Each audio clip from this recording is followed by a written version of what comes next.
结婚7年纪念日这天，一个5分像我的女孩搂着宋墨池的脖子撒娇：“你老婆不过是例行检查，就不能不去吗？我也需要你的陪伴啊！”宋墨池却穿上衣服，冷笑一声：“你也配和他比？”只是很快，他的嘴就被什么东西堵住了，衣服摩擦的声音挤占了我的耳膜。我看着身旁熟睡的宋墨池，突然觉得好陌生。终于明白了，原来他真的可以将爱和性给不同的人。亲情长相守，真情在人间。大家好，我是秋兰，欢迎观看《真情人间》。宋墨池出轨了。520这天，我还在诊所加班，好不容易逮到时间休息，一个女生的声音却吸引了我。旁边这位是主播的男朋友吗？光看穿着就很帅气呀！啊，没有啦，没有啦，宝宝们，这位是我老公啦，你们不要再逗他了，一会儿他要生气了。我扭过头去看，护士的手机里赫然是一个叫沈楚欣的网红，正在餐厅直播。他身旁坐着的是一位西装革履但是不露脸的男人，黑色的上衣口袋里露出一角红色，那红色的一角这样艳丽，让我一眼就认出来，那是我亲手给宋墨池用红色丝巾包好塞进他西装里的平安符。来，戴上这个，从今往后他就能一直在你心口的位置替我守护你了。那时为了他穿西装不突兀，我还去店里把各种红色的丝巾试了个遍，所以绝不会认错。打开手机，查了一下宋墨池的微信账单，果然他给一个微信名叫不忘初心的账号赚了很多次钱，备注都是遛狗费。我这才想起来，1个月前大学生遛狗很火，宋墨池就说也要找一个，可他没说过他找的是个女大学生啊。加班结束后，我已经是精疲力尽，一出诊所的门，却看见宋墨池的车已经停在楼下。我走近，后备箱却自动打开，满满的气球飞出来，后备箱里放满了鲜花和我们的合照。宋墨池也不知道从哪里冒出来，举着一束花对我说：“老婆，520快乐。”我接过花，陪他上了车。闹闹呢？闹闹是宋墨池在我手术期间买来的金毛小狗，说是为了代替他陪在我身边。大学生溜着呢，一会儿就送回家了。提到大学生3字，我心就猛地一坠。那个大学生是女孩，她不过节。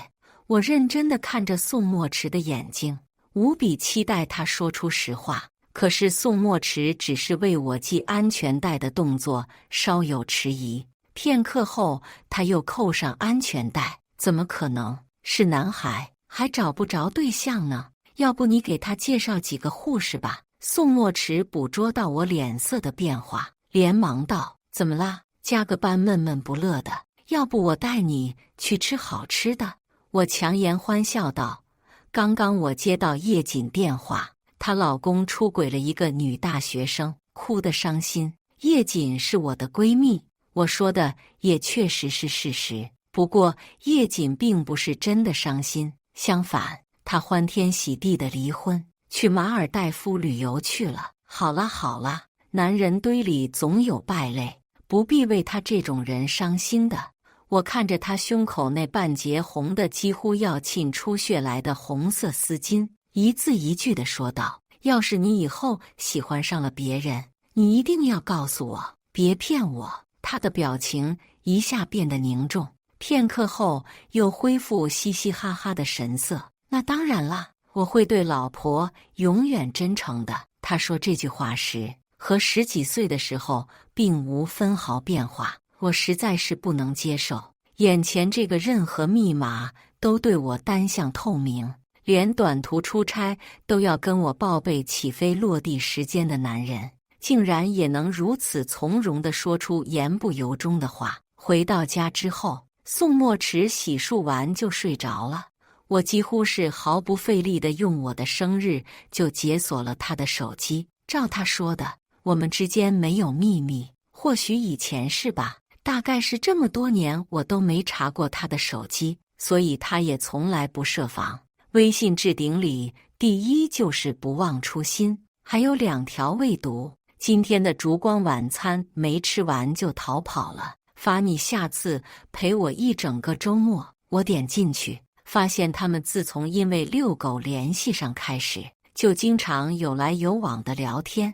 曾经宋墨池对我说，工作再忙都会陪着老婆的，可是他的任何密码对沈楚心也是单向透明的，门锁密码是980714，不用按门铃。可是他短途出差也会跟沈楚心说，落地了，一会儿去看你。同样，沈楚心也殷勤地给他回复，好的，今天闹闹表现良好，值得表扬，落地平安，你别急，先去吃个饭吧。我拿出了我的手机，冷静地拍照并录像。这个时候说叶瑾离婚的时候教我的那些有用，是不是太迟了？我那时还笑话他净说些没用的离婚小技巧，我一辈子都用不到的。真没想到打脸来得这么快。第二天早上，宋墨池注意到了我眼角的黑眼圈。老婆，你没睡好啊？没事。宋墨池意识到不对劲，走过来从后面环抱住我。谁家的小孩又在强装倔强啊？你说没事就是有事，还在为叶瑾的事情难受吗？要不和我谈谈？我无力地撇了撇嘴角，他还是那么的善解人意。从前我没什么朋友，除了找叶瑾，最能够依靠的人就是他。他如今出轨了，我又该找谁谈谈呢？可是最初他也是这样来到我的身边，说你看上去需要找人谈谈。最初认识宋墨池的时候，他还是个被父母安排到英国留学的叛逆少爷。那时他的英文太差，他父母托中介找到了正在读英文系的我作为他的语言老师。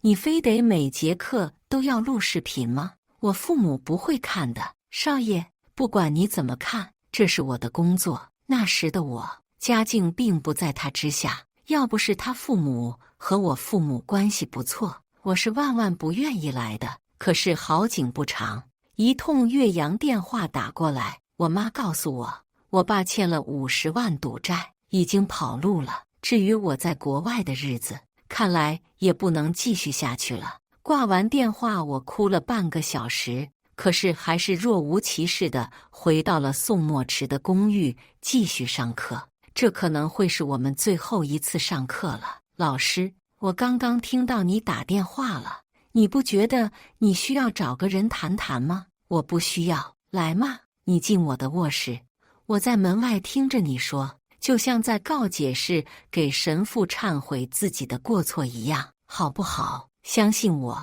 我绝对像神父一样守口如瓶。我进了那卧室，倚着门，将我对父亲的怨恨尽数吐出，直至泪流满面。宋墨池欣赏我的倔强，自那之后，他回到学校认真读书，拿到的奖学金都交给了我，加上我平日里给白人小孩教中文，我的本科4年终于是过完了。在异国他乡的4年，他曾经对我说过无数句相信我，他也确实做到了让我相信。可是我没想到，这积年累月的信用，竟然就因为一个女孩的出现轻易摧毁了。今天既然是周末，我们带闹闹去逛公园吧。听到这个请求，宋墨池倒是喜出望外，于是我们带着闹闹去了小区旁的江滨公园。宋太太，好久不见！几个熟悉的狗友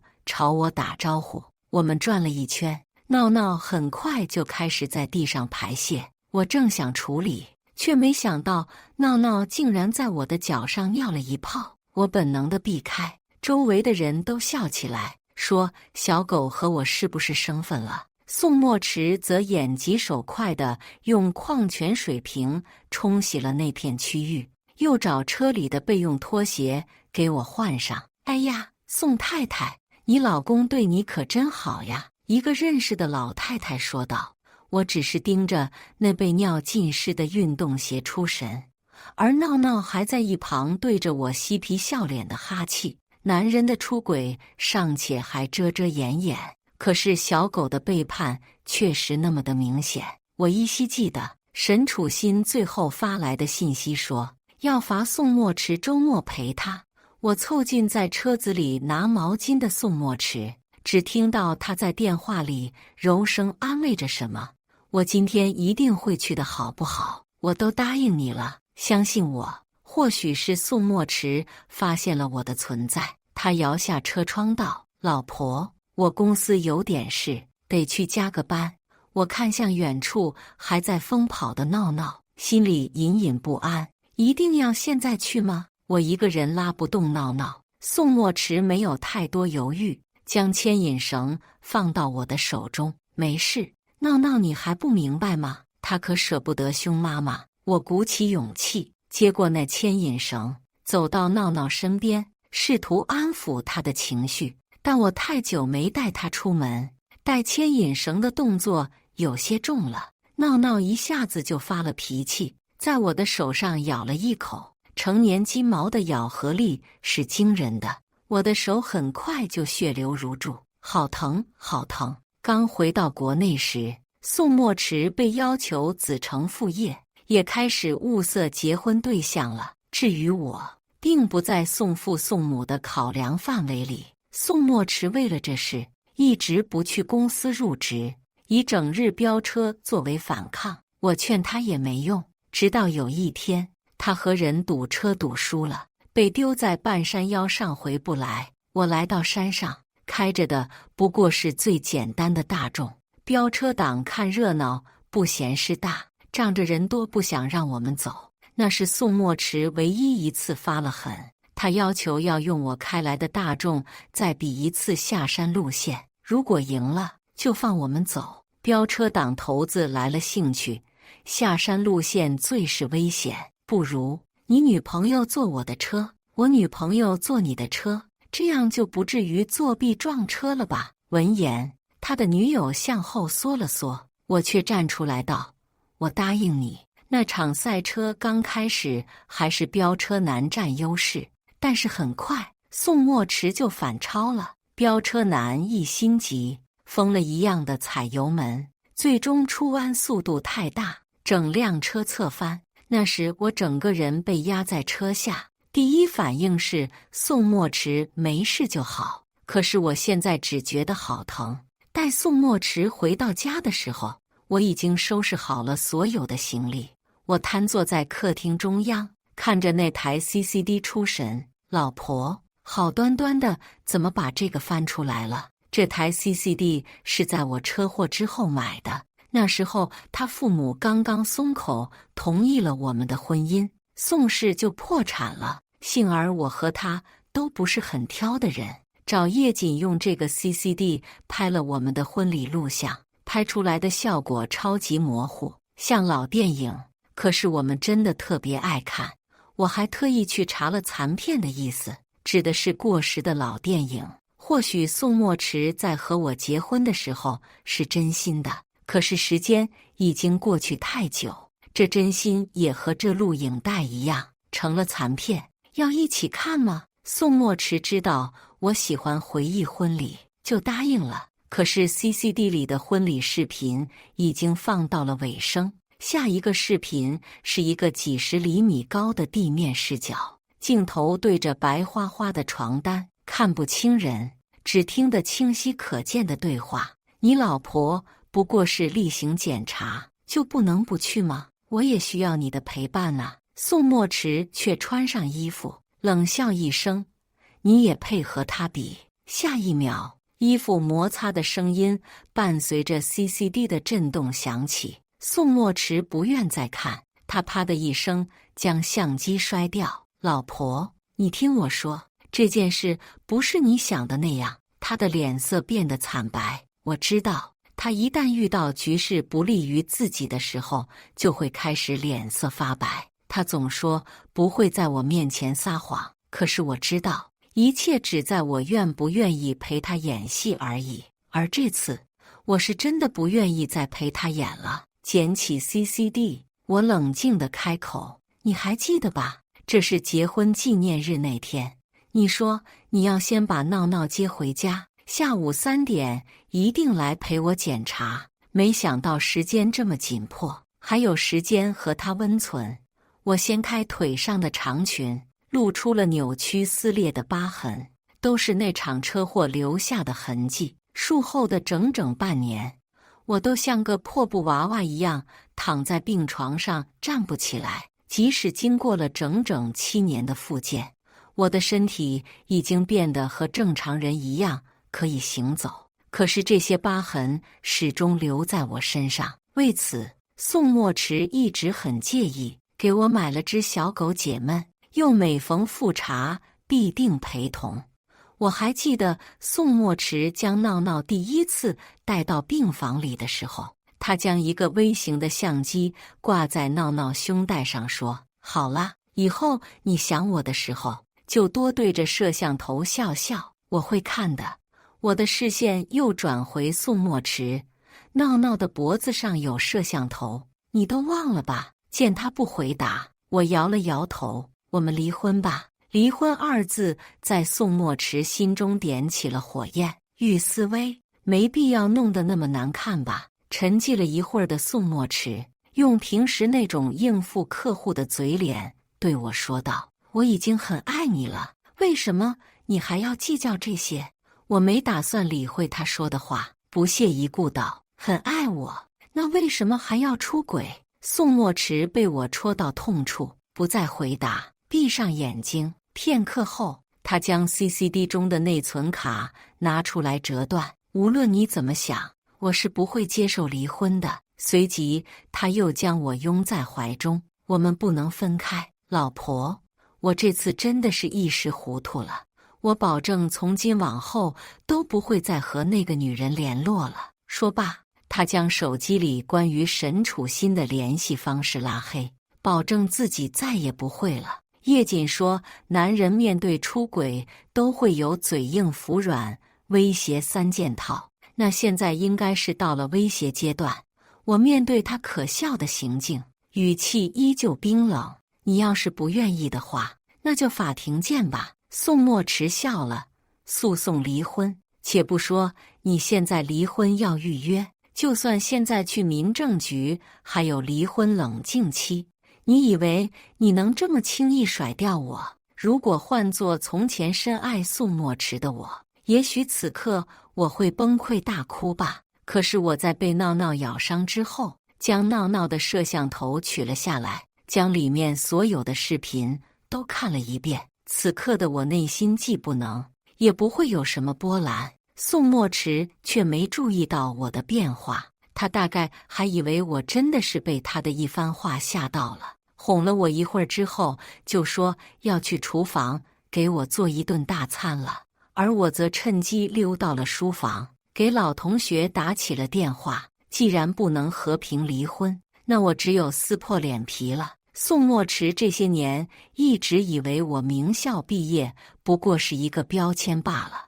我在国外读的商科和我回国开诊所一直没什么关系，可是他不知道的是，读商科为的不是学知识，而是为了积攒人脉。谁能想到，我曾经的老同学，现在是他的顶头上司呢？没事，这种小事包在我身上。老同学的声音在电话那头刚刚消失，我又打开了宋墨池的电脑，登录微信。虽然他删除了沈楚欣的微信，不过他们应该还是在同一个遛狗群里的。我在遛狗群里重新加上沈楚欣的微信之后，模仿宋墨池的语气约他明天继续来遛狗。发完之后，又立刻删除了沈楚欣。我知道以他的傲气，肯定是不会咽下这口气的。刚从厨房忙完，宋墨池就一脸担忧地走过来说：“老婆，刚刚公司那边跟我说明天我要临时出差。”我脸上的表情却没有一丝介意的样子。放心，让他去了，我就知道老婆最好了。第二天，宋墨池刚出门不久，9点钟，沈楚新准时解锁了我家的密码锁。他刚进门，我怀里的闹闹就飞奔出去，扑在他怀里。他摸着闹闹的头，好一会儿才发现客厅沙发上还坐着一个我。初次见面，沈小姐，我是玉思薇。是你，我知道了，你是故意把我叫来的，就是为了羞辱我。我并不觉得以沈小姐的品格，羞辱你会对你造成什么伤害，相反，对沈小姐来说，这种羞辱也是一种荣誉吧。沈楚新很快听出我话里的意思是在讽刺他不要脸，傲气如他怎么能够忍得住？你别以为没和宋墨池离婚就了不起，你们的感情早就出现裂痕了。没有我也会有别人。我看着他脸红脖子粗的样子，不紧不慢地使了个手势，把闹闹叫回来。没有你，当然也会有其他人，只不过我和宋墨池离婚，至少我能分走他一半财产。你要是离开了宋墨池，你还剩什么？见沈楚新有点触动，我补充道：我知道你今天来是为了挽回宋墨池的，但是比起宋墨池能给你的那点钱和爱，很明显我手中这个能让你去演陈导电影的机会更加珍贵吧。听到陈导二字，他的眼睛里闪烁着渴望的光辉。他虽然只是舞蹈学院的学生，在网上多少也算个网红，可是陈导的作品是获得过国外电影奖的，能去他电影里露个脸，就能从一个小网红晋升成真正的演员了。但是听完之后，沈楚新似乎下了什么决心一样，还是夺门而出，只留下一句话：你凭什么觉得我就会听你的？宋墨池出差了1个星期，但是他出差的第一件事还是得回公司汇报。我怕他太辛苦，去公司给他送饭。大家看到我来了，纷纷起哄：宋总，你太太好爱您啊！磕到了，磕到了，真夫妻就是好啊！突然，一个白色的身影从正门走了进来，他身后还跟着一个一直拦着他的秘书。大家的目光齐刷刷看向来人，竟然是沈楚新。他手上拿着一份报告单，对着宋墨池就大叫：宋墨池，你始乱终弃，现在我肚子里有了孩子，你必须负责。一时间，公司里的人都在议论纷纷，很多人都举起了手机开始拍照。没想到宋总竟然是这样的人，天哪，也太吓人了！都有孩子了。宋墨池脸色一变，先是吩咐手下拉下百叶窗，其次就想拉着沈楚新到他办公室里聊。沈楚新甩开了他的手，继续大声道：我不去，有什么话不能在这里说？终于，我放下手中的饭，拿过了沈楚新手里的报告单。他确实已经有了2个月的身孕，一时之间，我气得几乎要昏过去。周围的人眼疾手快扶住了我，好不容易恢复过来，我当着全部门的面对宋墨池痛心疾首道：宋墨池，你不是和我说你已经和他一刀两断了吗？我要跟你离婚。而这一幕恰好被从会议室出来的大客户看到。我知道宋墨池的婚姻和职业生涯都要一起到头了。事已至此，宋墨池劝走了沈楚新和客户之后，终于答应了离婚的请求。这件事在网上闹得很大，公司高层，其实也就是他爸爸，决定让他停职休假。于是，失去总裁头衔的宋墨池来到了律所，来签离婚协议。离婚协议他甚至都没怎么看，就签了字。倒是他的律师还细心看了几遍。思薇，真的有必要做的那么绝情吗？那次真的是他勾引我的，我以为那是最后一次。宋墨池眼角红着，他已经1个星期没睡好觉了。对这样的场景，我却没有什么触动。她怀孕可不是因为那最后一次。撂下这话，我拿上离婚协议就走人。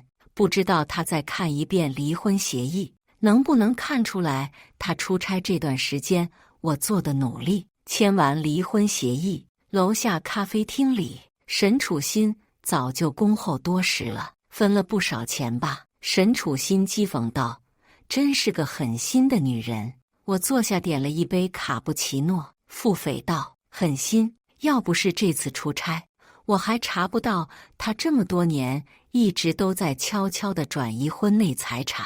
他出差这个星期，我可是费了老大劲才想办法重新进行财产公证的。到底是谁狠心？既然你离婚成功，还分走他一半家产，怎么着也得给我点封口费吧？”面对沈楚心的威胁，我根本没放在心上。他是觉得他把这件事告诉宋墨池，会让宋墨池来报复我吗？沈小姐，我们是合作关系，我该给你的都已经给了，如果你还想要，大可去问他要。我指了指门口刚走进来的宋墨池，我刚想起身，却被宋墨池一把按住。为什么？你到底是怎么发现我那些海外账户的？你凭什么拿走我的钱？我不耐烦地甩开他，要怪就怪你，非要用那个账户给沈楚心买奢侈品。宋墨池被甩开后，不可置信地看着我：“思薇，你变了，你从前从来不是这样唯利是图的人。”我看着他现在还在扮深情的可笑模样，最后一点耐心也消耗殆尽。不然呢？你认为我应该继续留在家里做你的小娇妻，然后被沈楚心取而代之？或许沈楚心是真的傻，但我可不是。离开那个咖啡馆后，我躲在车里哭了一会儿，但是没哭过几分钟，诊所的护士打电话来说，有人愿意和我谈诊所转让的事了。我擦干眼泪，立刻拨通了那人的电话。叶瑾说的对，男人或许靠不住，但是钱才是最靠得住的。离婚后，日子变得清静很多。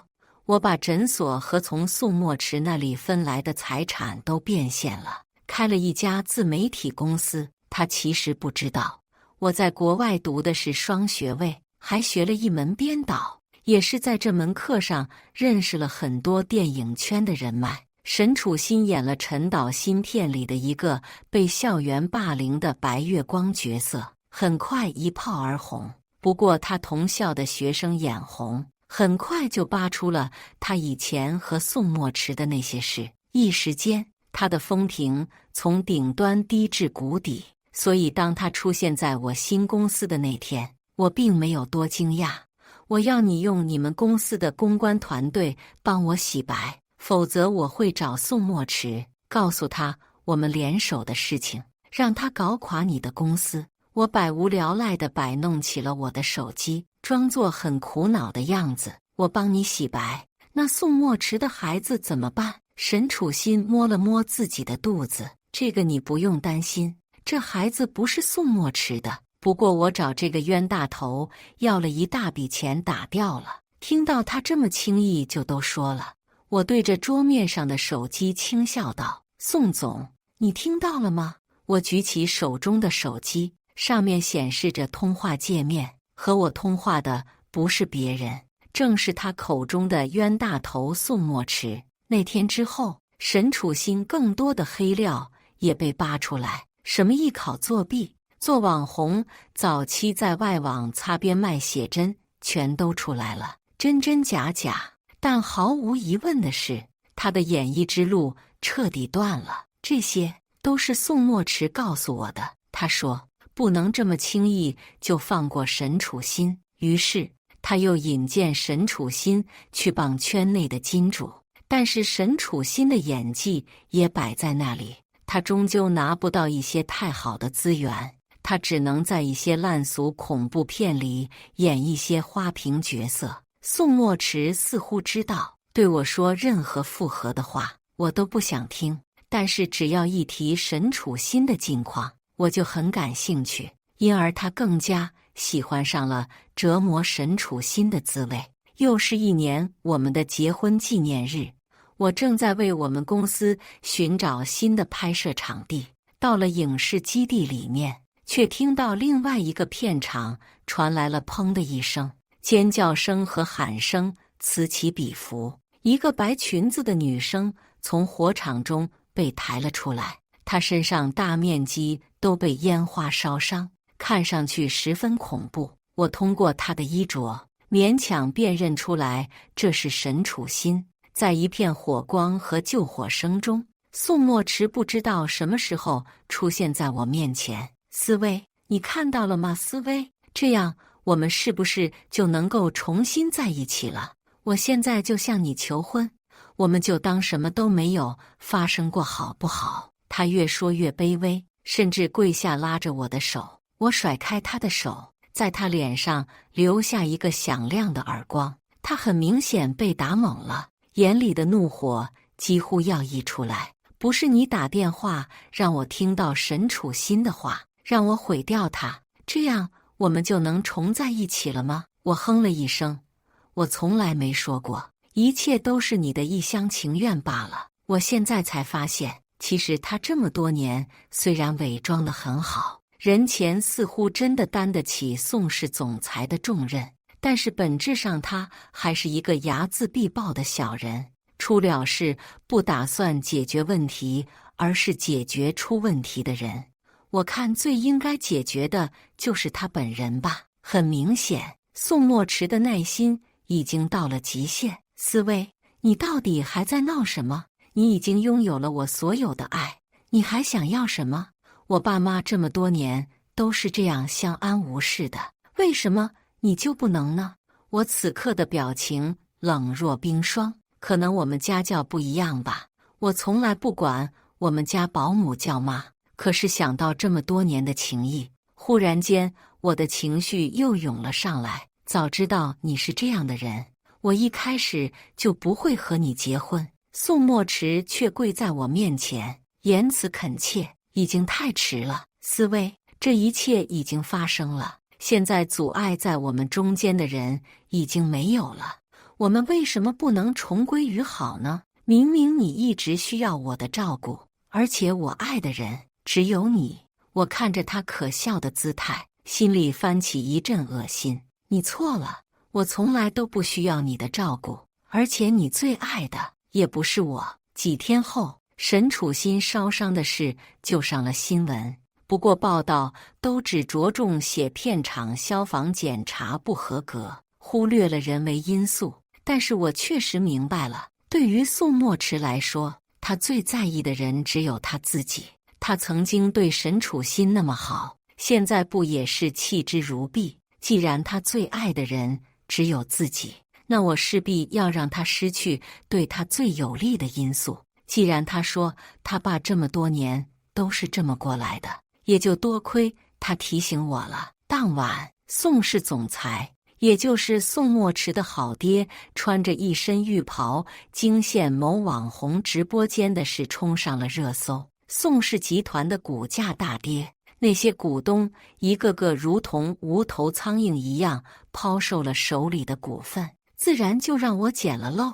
而我回宋家去看热闹的时候，正巧赶上宋墨池和他妈妈在吵架。妈，您都养尊处优了这么多年了，还有什么不满足的？等着一阵风头过去了，爸还会东山再起的。他妈妈正在收拾行李，听见自己的儿子这么说，不可置信地抬起了头。你是我儿子，现在是你爸出轨，你竟然为他说话？好，他离任了，你能当上总裁，横竖我就是个外人。我走就是。宋母气呼呼地让保姆拎着箱子出了门，正巧碰到了门口的我。阿姨，我有办法能帮你。宋父经历大变，很快心脏病发，但是由于宋墨池和宋母都没有去看的意思，宋父一个人在医院没了心跳。宋父的葬礼门庭寥落，倒是宋氏的股东大会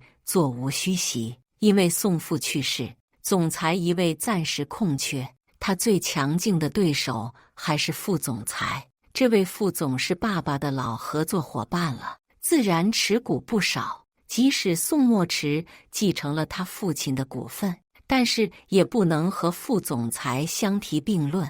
但是就在股东大会前几天，宋母找到了宋墨池，儿子，思威这些年手里有不少宋氏的股份，你从他手里买下这些股份，到时自然当上董事长，就不用争总裁的位置了。于是宋墨池从我手里买走了那10%的所有股份，不过代价是卖掉他们公司一个短视频 App 的研发团队。终于在股东大会上，在副总裁势在必得的笑声中，主持人宣布投票结果是宋墨池担任下一任董事长。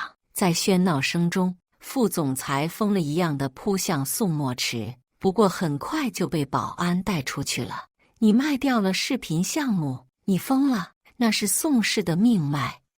宋墨池，你迟早会把宋氏搞垮。副总裁的声音渐渐小了，倒是宋墨池摩挲着董事长办公室的椅背，轻轻笑出了声。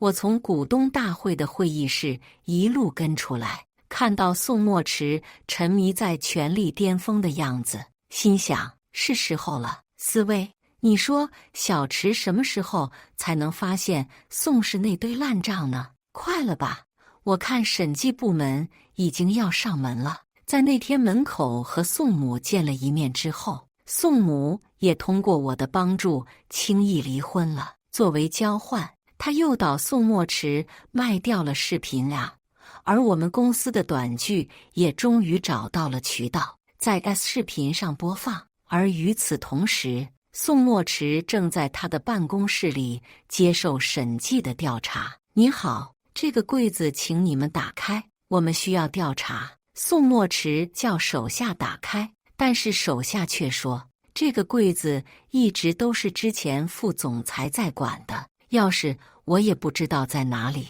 找不到就给我打个电话。宋墨池发了火，可是副总裁辞职之后，人关机，早就去巴厘岛度假了。他的员工翻遍了办公室，才在发财树盆栽地下找到了钥匙。一打开柜子，白花花的账本散落一地，这不查不知道，一查吓一跳，整个宋氏早就是一个空壳了。表面上看还是光鲜亮丽，实际上只有一堆算不完的烂账。假如他愿意在死前去看看他爸，或者是善待他妈妈，或许都不至于落得这个下场。可是没办法，他骨子里就是一个自私的人。宋墨池被带走接受调查，不过很快就放了出来，因为宋氏根本没有什么财产好执行的了。他又开始飙车，玩了命一样的开。有几次他出了车祸，都是他身边的狐朋狗友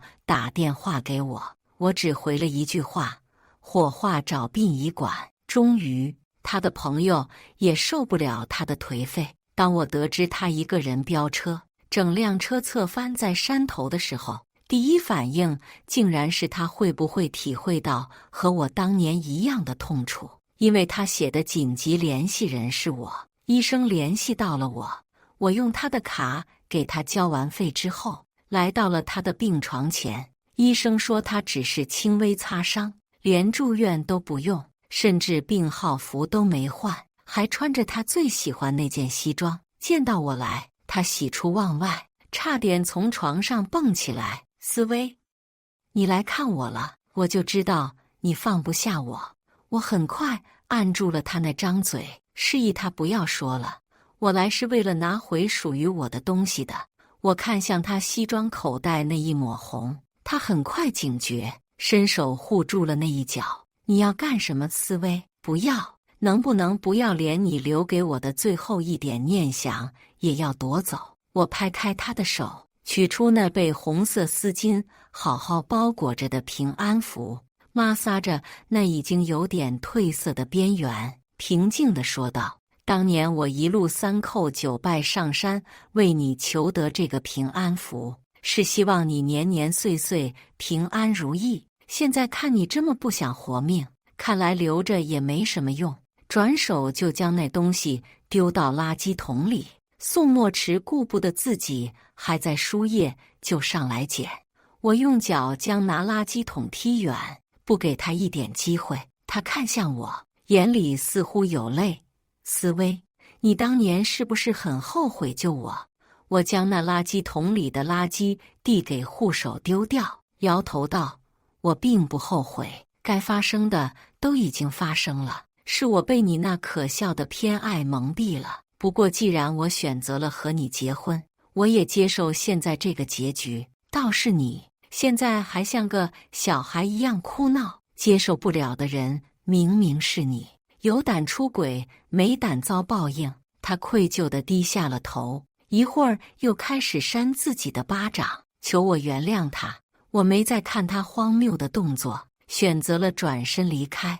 公司已经进入了正轨，看来我也该去别的城市好好玩一玩了。旅游的时候，我又去了一次山上，不过这次不是为了男人求什么平安符，我是为了求我这一生平安喜乐，万事胜意。愿我这一生远离他之后，能够平安喜乐，万事胜意。感谢大家的观看，欢迎大家在下方评论区讨论。如果你喜欢这类故事，记得点击订阅《真情人间》，并分享给更多的人，这会对我帮助很大。再次感谢大家的观看。